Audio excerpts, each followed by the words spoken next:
My friend Jake and I booked the Airbnb because it was cheap and close to the highway.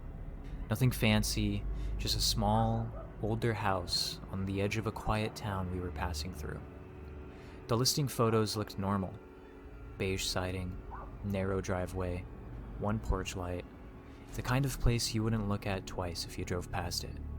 When we pulled up, the first thing I noticed was how dark it was around the house. Not creepy forest dark, just underlit. One porch bulb flickered, and the street light across the road was out. I remember thinking, the town must be bad at maintenance. Inside, everything was clean, but oddly mismatched. The couch was newer than the rest of the furniture. The kitchen table had one chair that didn't match the others. There were no pictures on the walls, just faint rectangles where frames used to hang. The windows all had blinds, but none of them lined up evenly. A few were bent, like they'd been yanked down too hard. None of it set off alarms, it just felt off, in the way older rentals usually do. The host had left a note on the counter telling us to be mindful of the basement door, because it sticks sometimes. That struck me as a weird thing to mention, but I figured it was just a heads up so we wouldn't break anything. Around 11 p.m., we heard the first noise. It sounded like someone walking around outside, slow footsteps crunching on gravel near the side of the house. So Jake checked the front window, but there was nothing there, so we laughed it off. We thought maybe it was a neighbor's dog or something. Then the footsteps came back, this time closer. It was almost as if it was right outside the other side of the wall of our living room. I noticed something then that I hadn't before.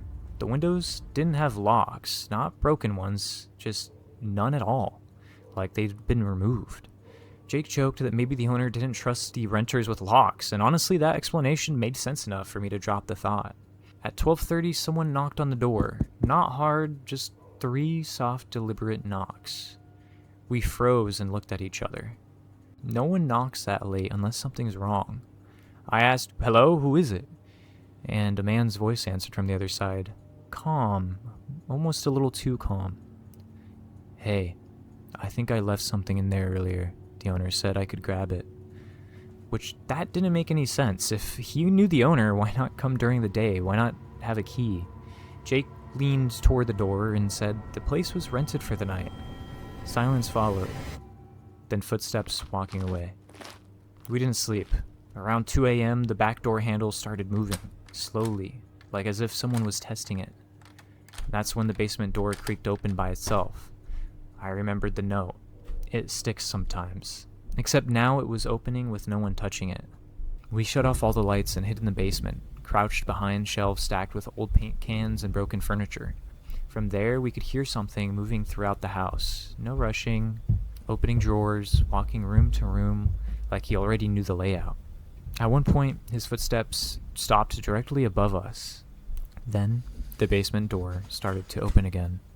Jake covered his mouth so he wouldn't breathe too loud. Whoever it was didn't come down. Instead, he closed the door gently, almost politely, and left the house. We waited another 10 minutes before sprinting for the car. The moment we hit the driveway, a figure stopped from behind the shed.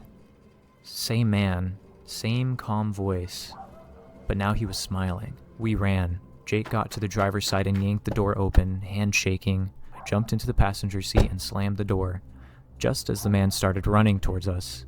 Jake dropped the keys. They bounced once on the pavement and slid under the car. The man was maybe 20 feet away now. I could hear his breathing, fast, excited.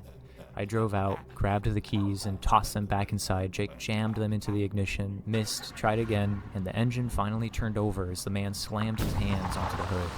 He peeled out, gravel spraying everywhere. In the side mirror, I watched him stand in the driveway, waving. The next morning, we checked the listing. The Airbnb was gone. No history, no reviews, no host profile. And when I looked up missing persons in that town later, I noticed something unsettling. Multiple reports of people last seen checking into short-term rentals that no longer existed online. That's when all the little things had finally made sense. The missing locks, the empty walls, the mismatched furniture. That house wasn't meant to feel lived in. It was meant to feel temporary, just long enough for someone to disappear.